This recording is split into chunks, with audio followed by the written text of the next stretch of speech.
Hello dear student, आज हम लोग चर्चा करेंगे क्लास 12 के ऑब्जेक्टिव टाइप क्वेश्चन के बारे में। आज का टॉपिक है रे ऑप्टिक्स, जिसमें हम लोग कुछ इम्पोर्टेंट ऑब्जेक्टिव की चर्चा करेंगे। इसका पार्ट 2 नेक्स्ट वीडियो में आएगा। आप लोग चैनल को सब्सक्राइब कर लें, जिससे कि कुछ और इम्पोर्टेंट ऑब्जेक्टिव रे ऑप्टिक्स के आपको देखने को बहुत जल्द मिलने वाले हैं। तो चलिए हम लोग आज का पहला क्वेश्चन देखते हैं। क्वेश्चन है, निम्नलिखित में से किसका अपवर्तनांक सबसे अधिक होता है? तो सबसे अधिक होता है हीरा का अपवर्तनांक, डायमंड का, है ना। Which of the following has the highest reflective index? सबसे ज़्यादा रिफ्लेक्टिव इंडेक्स किसका होता है? तो हीरा, डायमंड का। चलिए नेक्स्ट क्वेश्चन को देखते हैं। नेक्स्ट क्वेश्चन है, श्वेत प्रकाश कैसा है? श्वेत प्रकाश एक स्पंद हवा से शीशे के एक स्लैब पर अविलंब आपतित होता है। तो स्लैब से गमन के पश्चात सबसे पहला कौन सा रंग बाहर निकलेगा, है ना। एक a flash of white light is in incident from air into a glass slab at a normal angle, which colour will emerge first after passing out the slab? तो सबसे पहले कौन सा रंग जो है किसी शीशे में प्रकाश डालने पर, जो है श्वेत प्रकाश डालने के बाद निकलेगा? तो सबसे पहले होगा रेड, क्योंकि रेड का जो वेलोसिटी होता है वो ज़्यादा होता है। चलिए नेक्स्ट क्वेश्चन को देखते हैं। नेक्स्ट क्वेश्चन है, समतल दर्पण की वक्रता त्रिज्या होती है। The radius of curvature the of a plane mirror is. तो प्लेन मिरर की जो वक्रता त्रिज्या होती है वो इन्फिनिटी होती है। चलिए नेक्स्ट क्वेश्चन को देखते हैं। नेक्स्ट क्वेश्चन है, जल को कांच के अपवर्तनांक, जल और कांच के अपवर्तनांक क्रमशः 4/3 तथा 3/2 है। तो जल का कांच के सापेक्ष अपवर्तनांक होगा। The reflective index of water and glass are 4/3 and 3/2 respectively. The reflective index of water relative to glass is. तो इसमें बोल रहा है कि जल का कांच के सापेक्ष अपवर्तनांक। तो इसके लिए फार्मूला होता है G mu W equal to कितना हो जाएगा, म्यू डब्ल्यू बटे म्यू जी। यानी कि हम लोग जब रिफ्लेक्टिव इंडेक्स निकालते हैं तो दूसरे माध्यम का अपवर्तनांक पहले माध्यम की अपेक्षा रहता है। तो यहाँ पर जो है क्या हो जाएगा, वाटर का अपवर्तनांक कितना हो जाएगा, 4/3 बाय कितना हो जाएगा, 3/2। जब 3/2 को करेंगे हम लोग तो ये नीचे वाला पलट जाएगा, कितना हो जाएगा, 4 दूना 8 बटे 3 तिया 9 हो जाएगा। तो इसका आंसर हो जाएगा 8/9, यानी कि 8/9। ऑप्शन नंबर डी इसका सही आंसर है। चलिए नेक्स्ट क्वेश्चन को देखते हैं। नेक्स्ट क्वेश्चन है, तालाब की तली कुछ ऊपर उठी हुई प्रतीत होती है, इसका कारण क्या है? The bottom of the pond appear to the slightly rise because.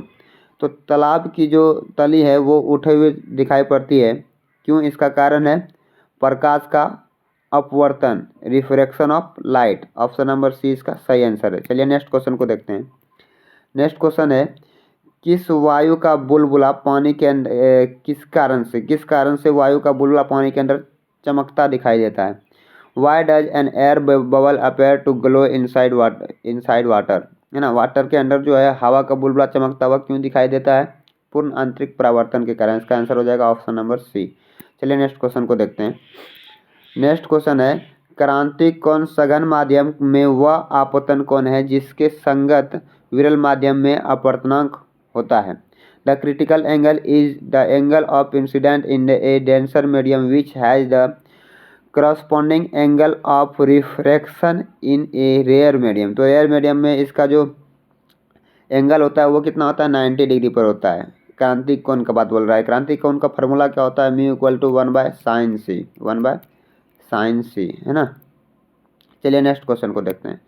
Next question है, पूर्ण आंतरिक परावर्तन के लिए क्रांतिक कोण सबसे अधिक होगा जबकि किरण जाती है अधिकतम होगा। अच्छा, क्रांतिक कोण अधिकतम होगा बोल रहा है। तो इसके लिए क्या होगा, इसके लिए ऑप्शन हो जाएगा अधिकतम किससे हो जाएगा, कांच से पानी में, फ्रॉम ग्लास टू वाटर बोल रहा है कि total internal total internal reflection, the critical angle will be maximum बोल रहा है, यहाँ पर क्या बोल रहा है maximum.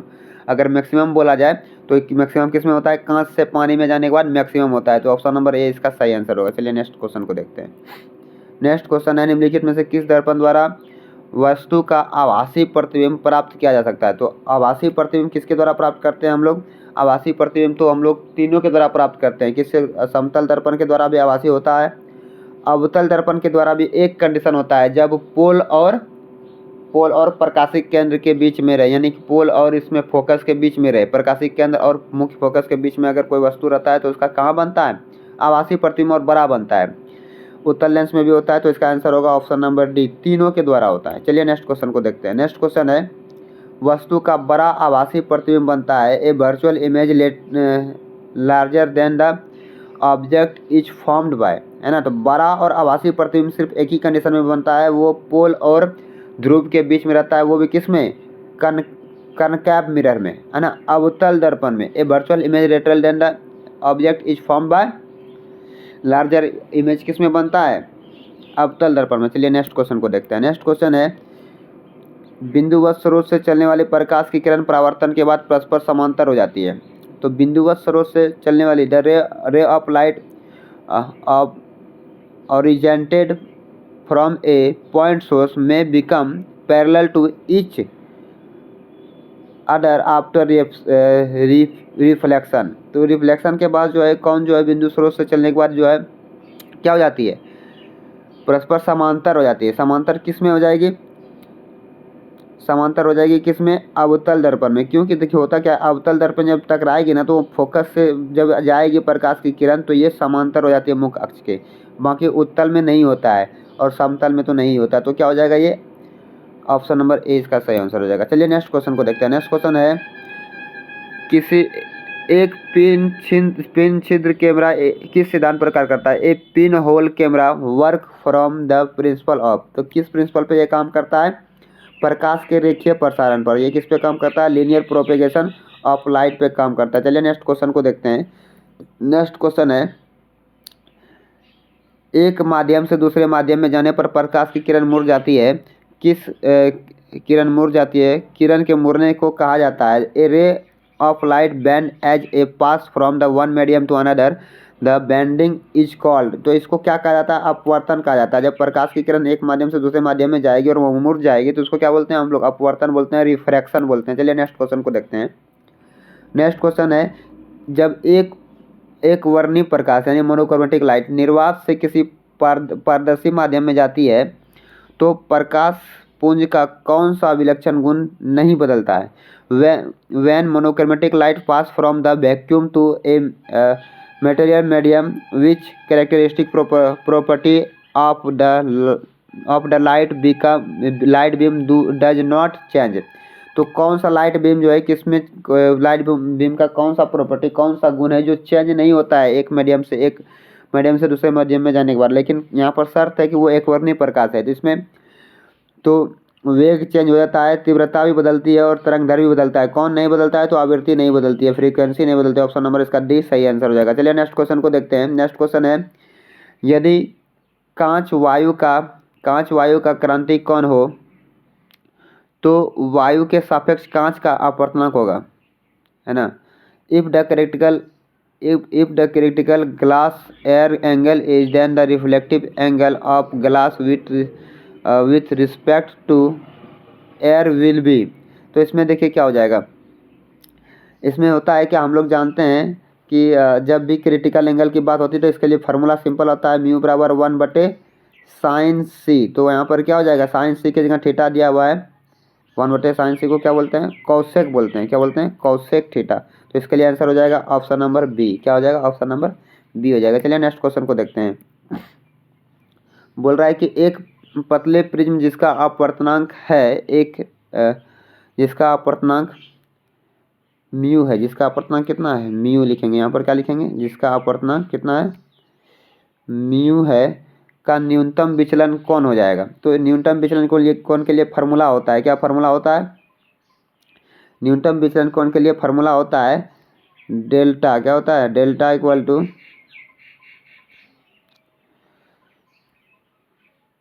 Mu minus 1 into a, जहाँ पर ए क्या है, प्रिज्म का कोण है, और ये म्यू क्या है, अपवर्तनांक है। तो इसके लिए ऑप्शन नंबर बी जो है वो क्या हो जाएगा, सही आंसर हो जाएगा। चलिए नेक्स्ट क्वेश्चन को देखते हैं। नेक्स्ट क्वेश्चन है कि माध्यम 1 से माध्यम 2 को जाने वाले प्रकाश पुंज क्रांतिक कौन है। कैसा कौन है, क्रांतिक कौन है। प्रकाश का वेग माध्यम 1 से भी है, तो प्रकाश का वेग माध्यम 2 से होगा। The critical angle for a beam of light travelling from medium 1 to medium 2 is theta. तो क्या है, थीटा है। If the velocity of light from medium 1 to medium 1 to भी is theta, then the velocity of light is medium 2 will be. तो medium 2 में जो velocity होगा वो पूछ रहा है। तो मीडियम 2 में वेलोसिटी कितना हो जाएगा वी बाय साइन थीटा। भी कितना हो जाएगा, वी बाय साइन थीटा हो जाएगा। चलिए नेक्स्ट क्वेश्चन को देखते हैं। नेक्स्ट क्वेश्चन है, प्रकाश तंतु क्या है, प्रकाश तंतु संचार किस घटना पर आधारित है। Optical fibre communication is based on which of the following phenomenas. तो ये जो है TIR यानी टोटल इंटरनल रिफ्लेक्शन यानी पूर्ण आंतरिक परावर्तन की घटना पर काम करता है। ऑप्शन नंबर ए इसका सही आंसर होगा। नेक्स्ट क्वेश्चन को देखते हैं। नेक्स्ट क्वेश्चन है, मृग मरीचिका का कारण है, मिराज इज काउज्ड बाय। तो मिराज किस कारण पे काम करते हैं, ये भी पूर्णांतिक परावर्तन यानी टोटल इंटरनल रिफ्लेक्शन पे काम करता है। अपवर्तन और पूर्णांतिक परावर्तन, ऑप्शन नंबर ए इसका सही आंसर है। चलिए नेक्स्ट क्वेश्चन को देखते हैं। नेक्स्ट क्वेश्चन है, हीरे का अपवर्तनांक करीब होता है, कितना होता है हीरे का अपवर्तनांक। The reflective index of diamond is, कितना होता है डायमंड का रिफ्लेक्टिव इंडेक्स 2.42, कितना होता है 2.42।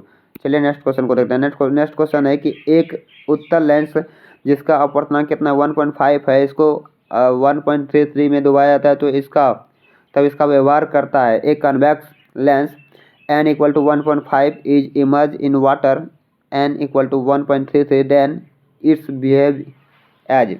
तो इसका प्रकृति चेंज नहीं होगा, है ना। उत्तल लेंस है तो उत्तल लेंस की तरह ही कार्य करेगा। कैसा कार्य करेगा, उत्तल लेंस के ही कार्य करेगा। लेकिन जब इसको हम लोग पानी में डुबाएंगे ना, ये उत्तल लेंस की तरह क्यों कार्य करेगा, क्योंकि इसका अपवर्तनांक कम है पानी का, इसलिए ये उत्तल लेंस की तरह ही कार्य करेगा। प्रकृति चेंज नहीं होता, लेकिन इसका फोकस दूरी बढ़ जाता है। जब किसी लेंस को हम लोग पानी में डुबाएंगे तो उसका फोकस दूरी क्या होता है, बाहर जाता है, इंक्रीज हो जाता है। चलिए नेक्स्ट क्वेश्चन को देखते हैं। नेक्स्ट क्वेश्चन है, दो लेंस जिनकी क्षमता -5 डायोप्टर और +5 डायोप्टर है, तो संपर्कित संयुक्त करने पर संयोजन की फोकस दूरी होगी। Two lens of power -5 dioptre and +5 dioptre when combined in contact will have the focus length of adjustment. जो इसका फोकस लेंथ होगा वो कितना होगा, वो बोल रहा है।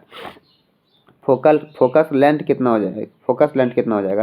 तो इसके लिए फार्मूला क्या होता है, जब दोनों को सटाते हैं ना, तो इसका पावर क्या होता है, F = P1 + P2 P1 + P2 होता है। तो P1 का मान कितना है, -5 + P2 का मान कितना है, 5 डायोप्टर। तो इसका आंसर कितना हो जाएगा, 0। कितना हो जाएगा, 0, जो ऑप्शन में नहीं है। तो इस कारण से इसका ऑप्शन क्या है, गलत हो जाएगा। इसका आंसर क्या हो जाएगा, 0 होगा। कितना हो जाएगा, 0 डायोप्टर। तो जब 0 डायोप्टर होगा तो फोकस दूरी भी क्या हो जाएगा, 0 हो जाएगा। यानी जब फोकस दूरी 0 हो जाएगा तो हम लोग कह सकते हैं कि इसका जो ये हो जाएगा, क्या बोलते हैं इसको, जब पावर 0 हो जाएगा तो फोकस दूरी इन्फिनिटिव हो जाएगा। कितना हो जाएगा, इन्फिनिटिव। चलिए नेक्स्ट क्वेश्चन को देखते हैं। प्लेन शीशा की तरह कार्य करेगा। नेक्स्ट क्वेश्चन क्या है, लेंस की क्षमता का SI मात्रक होता है। The SI unit of power of a lens is. तो इसका क्या होता है, डायोप्टर होता है। क्या होता है, डायोप्टर होता है। चलिए नेक्स्ट क्वेश्चन को देखते हैं। नेक्स्ट क्वेश्चन है, एक अवयव उत्तल लेंस जिसका अपवर्तनांक कितना 1.5 के प्रत्येक तल की वक्रता त्रिज्या 20 सेंटीमीटर है, तो लेंस की क्षमता है ए बाइकॉन्वेक्स लेंस जिसका अपवर्तनांक कितना 1.5 है, has a radius of curvature of 20 centimetre, है ना। On each plane the power of the lens is. तो इसके लिए फार्मूला हम लोग जानते हैं, lens maker formula 1/f = mu -1 into 1/r1 + 1/r2, ये होता है ना। तो चलिए इसको हम लोग देखते हैं। म्यू का मान कितना है, 1.5 -1 1/r1। r1 का मान कितना हो जाएगा, 20 एक तरफ 20 हो जाएगा और एक तरफ हो जाएगा कितना, -20 हो जाएगा। एक तरफ 20 हो जाएगा, एक तरफ -20 हो जाएगा, है ना। जब इसको हम लोग सॉल्व करेंगे तो कितना हो जाएगा, देखिए यहाँ पर इसको घटाने के बाद क्या बचेगा, 0.5 बचेगा। कितना बचेगा, 0.5 बटे इसका एलसीएम कितना हो जाएगा, अच्छा यहाँ पर तो प्लस हो जाएगा, प्लस है तो प्लस हो जाएगा। कितना हो जाएगा यहाँ पर 20, इसका हो जाएगा यहाँ पर 2/20। तो घटाने के बाद कितना हो जाएगा, 10 हो जाएगा। कितना हो जाएगा, 10 हो जाएगा ना, हाँ 10 हो जाएगा। तो इसके लिए हम लोग जानते हैं इसका सेंटीमीटर में, तो यहाँ पर क्या हो जाएगा, जब इससे हम लोग डिवाइड करेंगे तो यहाँ 100 हो जाएगा और 100 को 5 से जब भाग देंगे तो क्या हो जाएगा, 20 हो जाएगा। कितना हो जाएगा, 20 निकलेगा। तो कितना हो जाएगा 20, यहाँ पर सेंटीमीटर में है तो एफ का मान निकल गया 20, तो पी का मान कितना हो जाएगा 100/20।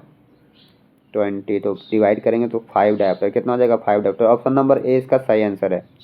चलिए नेक्स्ट क्वेश्चन को देखते हैं। नेक्स्ट क्वेश्चन है एक आवर्धक ग्लास जिसकी क्षमता 12 डायप्टर है, इसकी आवर्धन क्षमता हो जाएगी, है ना। तो बोल रहा है magnification of A magnifying glass of power 12 dioptre the capacity is. तो इसके लिए जो क्षमता होगी क्या होगी, देखिए सिंपल जो माइक्रोस्कोप होता है ना, जो मैग्नीफाइंग ग्लास होता है उसके लिए फार्मूला होता है m = 1 + d/f, 1 + d/f हो जाता है। क्योंकि बोल रहा है इसका क्षमता जो है वो कितना है, वो है ये 12 डायप्टर। तो इसका फोकस दूरी कितना हो जाएगा, 12 डायप्टर है जिसको सेंटीमीटर में लेते हैं हमेशा, तो कितना हो जाएगा 100 बटे फोकस दूरी कितना हो जाएगा 100 बटे कितना हो जाएगा 100/12 इसका फोकस दूरी हो जाएगा, है ना। ये हो जाएगा। तो इसके लिए फार्मूला यहाँ पर क्या हो जाएगा, 1 + d का मान 25 होता है, क्योंकि d जो है वो आसपास दृष्टि की न्यूनतम दूरी होती है, बटे नीचे में कितना हो जाएगा 12 को ऊपर चला जाएगा और 100 हो जाएगा नीचे। तो 25 चौके 100, 4 तिया 12, तो कितना हो जाएगा 3 + 1 4, इसका कितना हो जाएगा आंसर 4 हो जाएगा। इसका क्षमता कितना हो जाएगा 4 हो जाएगा। चलिए नेक्स्ट क्वेश्चन को देखते हैं। 26 को देखते हैं। क्वेश्चन नंबर 26 क्या है, 20 सेंटीमीटर और -40 नहीं है, ये माइनस नहीं है ना, प्लस सिर्फ प्लस है ना। 20 सेंटीमीटर और 40 सेंटीमीटर फोकस दूरी वाले दो लेंस के संयोग से बने फोकस समतुल्य लेंस की क्षमता होती है। Equivalent lens found by combining two lens with focal length 2 centimetre and 40 centimetre will be the power of n। तो इसके लिए पावर क्या होता है, फार्मूला P = P1 + P2। तो P1 का मान कितना है यहाँ पर 20 है, तो ये सेंटीमीटर में, इसके लिए क्या हो जाएगा 100/20 + 100/40। तो जब इसको सॉल्व करेंगे तो यहाँ पर क्या हो जाएगा, इसको सॉल्व करने के बाद 5 से डिवाइड होगा, इसको का सॉल्व करने के बाद 2.5 से डिवाइड हो जाएगा। तो दोनों को ऐड करेंगे तो 7.5 होगा, जो ऑप्शन में नहीं है, इसलिए इसका आंसर होगा 7.5, ऑप्शन नहीं है एक भी, है ना। चलिए नेक्स्ट क्वेश्चन को देखते हैं। नेक्स्ट क्वेश्चन क्या है, नेक्स्ट क्वेश्चन है तीन लेंस जिसकी फोकस दूरी 20 सेंटीमीटर 30 सेंटीमीटर 60 सेंटीमीटर है, एक दूसरे से सटे हैं रखे हैं, तो इसके संयोजन की फोकस दूरी होगी। 3 lenses with focal length of 20 centimeter 30 centimeter and 60 centimeter are placed next to each other. The focal length of this combination is, जब दोनों को एक दूसरे के सटा कर रखा जाता है, इसके लिए फार्मूला वही हो जाएगा P = P1 + P2 + P3। अगर हम लोग फोकस दूरी की बात करें तो इसके लिए एक फार्मूला और होता है फोकस दूरी के लिए, 1/f = 1/f1 + 1/f2 + 1/f3, जितना होगा उतना, है ना। अब यहाँ पर देखिए होता क्या है, ये सेंटीमीटर जब रहेगा ना तो सबके ऊपर पे 100 लग जाता है, क्या लगता है 100 लग जाता है सबके ऊपर पे। तो इसके लिए फार्मूला क्या हो जाएगा, यहाँ पर देखिए P निकालना है हमको। P = यहाँ पर क्या हो जाएगा 100/20